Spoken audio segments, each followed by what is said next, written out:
योग ऐसा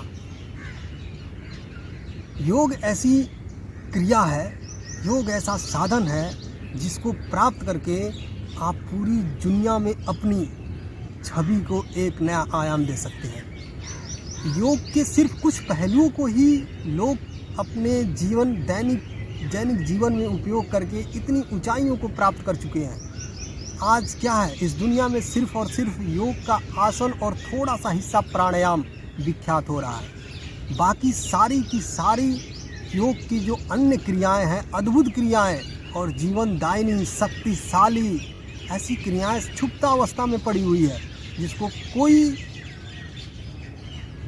अपने दैनिक जीवन में उपयोग में नहीं लाता है। आज क्या है, सिर्फ आसन, थोड़ा सा प्राणायाम और 2 मिनट का 1-2 मेडिटेशन, यही लोग जानते हैं योग के बारे में। लेकिन योग में ऐसे संसाधन हैं, ऐसी क्रियाएं हैं, ऐसे अभ्यास हैं जिसका पालन करके दुनिया में आप अपने आप को एक नया आयाम दे सकते हैं। आप दुनिया में स्वयं को विस्थापित कर सकते हैं। आप पूरी दुनिया में उन व्यक्तियों से सर्वोपरि हो सकते हैं जो योग के संसाधन के बारे में उन्हें तनिक भी ध्यान नहीं है। आप योग के आसन प्राणायाम को तो करिए, लेकिन उसके साथ साथ अन्य वस्तुओं, अन्य चीज़ों को भी जानने का प्रयास करिए कि योग में ऐसे कैसे अद्भुत चीज़ है। जैसे मुद्रा हो गया, बंध हो गया, सूक्ष्म क्रियाएं हो गई, ध्यान का इंटरनल ध्यान, एक्सटर्नल ध्यान, इस प्रकार की ऐसी बहुत सी विधाएं हैं जिसको हम अपना सकते हैं और अपने दैनिक जीवन में ला सकते हैं। हमारा जीवन श्वास पे ही निर्धारित है। जितने हम श्वास लेंगे उतनी हमारी आयु बढ़ेगी और उसी तरह हम श्वास के साथ साथ अपने मृत्यु के करीब जाएंगे। लेकिन जब हम प्राणायाम करते हैं तो हमारे श्वास की आयु बढ़ती है। हमारे श्वास की आयु जो है वो लंबी होती है। जो श्वास 1 मिनट में हम 20 से 25 बार लेते थे, वही श्वास को हम 10 से 12 बार लेंगे। वही सांस को 1 मिनट में 5 से 6 बार लेंगे, तो हमारी आयु में वृद्धि होती है। यह बहुत ही इंटरनल चीज़ है जिसको जानने का आप प्रयास कीजिए। आप प्राणायाम कितना करते हैं? 5 से 10 मिनट, लेकिन आप प्राणायाम की संख्या, समय अवधि बढ़ाइए। समय अवधि बढ़ाने से क्या होगा कि आपके श्वास पे नियंत्रण स्थापित होगा। और आपको मैं बता दूं कि श्वास ऐसी चीज़ है, जो हम श्वास लेते हैं और छोड़ते हैं, उसी पे पूरा का पूरा अपने जीवन का सार छिपा हुआ है। आपके पूरे शरीर का नियंत्रण छिपा हुआ है। इस श्वास पे ही पूरा का पूरा शरीर आप डिपेंड करता है।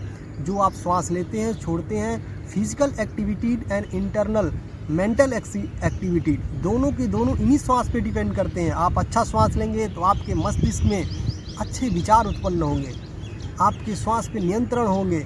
आप अच्छा श्वास लेंगे तो आपके शारीरिक क्रियाएं अच्छी होंगी, आपके इंटरनल, क्योंकि आप जानते हैं, साइंस भी कहता है कि श्वास हम क्यों लेते हैं। श्वास हम इसलिए लेते हैं क्योंकि ऑक्सीजन जो हमारे अंदर ब्लड में जा कर के घुलनशील यानी घुलता है, और वही ब्लड पूरे शरीर में ऊर्जा का संचालन करता है, और उसी ब्लड में हमारा ऑक्सीजन घूमता है। और दूसरी चीज़ आपको बता दूं कि जिस शरीर के जिस पार्ट पे ऑक्सीजन नहीं जाता है, वहीं पे धीरे धीरे कैंसर की उत्पत्ति होती है।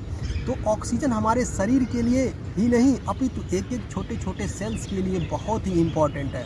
तो हमें ऑक्सीजन ऐसी जगह से पर्याप्त मात्रा में लेनी चाहिए जहाँ पे पेड़ पौधे ज़्यादा हों, क्योंकि आप जानते हैं कि पेड़ पौधे ऑक्सीजन का उत्सर्जन बहुत ज़्यादा करते हैं। इसलिए अपने शरीर की सभी क्रियाओं को सुगम्य रूप से संचालित तो हो रहा है, लेकिन सुगम्य रूप से नहीं हो रहा। आपका पाचन सही नहीं है, आपका हार्ट सही नहीं है, आपकी किडनी सही नहीं है, आपके इंटरनल ऑर्गन्स सही नहीं है, आपकी आँख सही नहीं है, नाक सही नहीं है, मुख सही नहीं है, बाल सही नहीं है। इन सभी चीज़ों के लिए आप खान पान के साथ साथ ऑक्सीजन का भी विशेष ध्यान दीजिए, क्योंकि ऑक्सीजन ऐसी चीज़ है कि हमारे शरीर के सभी पार्ट्स को, सभी ऑर्गन्स को संचालित करने में सहायक सिद्ध होती है। आप जानते ही हैं, 1 से 2 मिनट में आप सांस नहीं लेंगे तो आपकी मृत्यु तय है।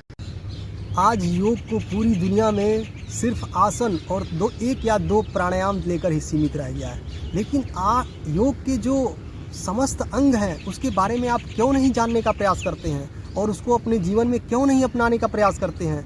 योग में बताए गए अष्टांग योग, 8 अंग प्रकार के योग, यम, नियम, आसन, प्राणायाम, प्रत्याहार, धारणा, ध्यान, समाधि, इन 8 का अपने जीवन में उपयोग कीजिए। थोड़ा थोड़ा ही कीजिए, तो फिर इसकी शक्तियों का आप देखिए कितने आपके शरीर में संचालित होता है।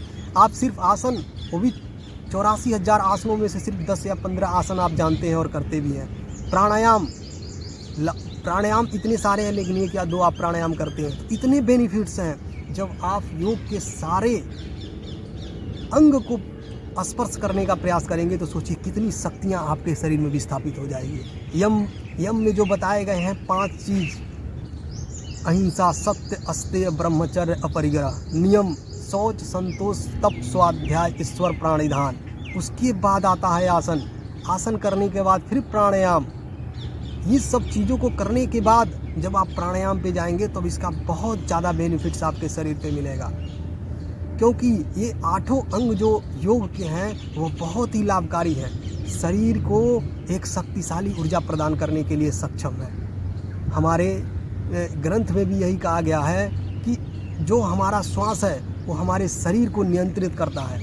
हमारा श्वास ही जीवन दायिनी है।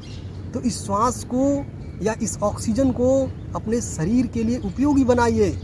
आप तो भूल ही जाते हैं कि हमें श्वास हमारे शरीर के लिए ज़रूरत होती है। इसलिए आप योग के सभी अंगों को स्पर्श करने का प्रयास कीजिए। अष्टांग योग को स्पर्श करने का प्रयास कीजिए। यम, नियम, आसन, प्राणायाम, प्रत्याहार, धारणा, ध्यान, समाधि। आप पहले यम पे जाइए कि अहिंसा क्या है, सत्य क्या है, अस्तेय क्या है, ब्रह्मचर्य क्या है, अपरिग्रह क्या है। थोड़े थोड़े चीज़ों को स्पर्श करिए और थोड़े थोड़े चीज़ों को अपने जीवन में अपनाने का प्रयास करिए। दूसरी तरफ नियम को भी अपनाइए। शौच, संतोष, तप, स्वाध्याय, ईश्वर, प्राणिधान। इसको भी थोड़ी थोड़ी ही टच कीजिए। कोई ज़रूरी नहीं है कि अपने पूरे जीवन में इसका, वैसे तो इस कलयुग में उपयोग करना बहुत ही मुश्किल है, लेकिन आप थोड़ा थोड़ा इसका हिस्सा प्रयास कर सकते हैं अपने जीवन में अपनाने का। उसके बाद आप आसन करिए। आसनों को शालीनतापूर्वक कहा गया स्थिरम सुखमासनम, स्थिर पूर्वक किया गया सुख देने वाला ही आसन होता है। तो आप इसको करिए। उसी प्रकार प्राणायाम, तस्मिन् सति श्वास प्रश्वास योर गति विच्छेदा प्राणायाम। श्वास प्रश्वास की जो गति है हमारी, उसको धीरे धीरे नियंत्रण करने की प्रक्रिया ही प्राणायाम है।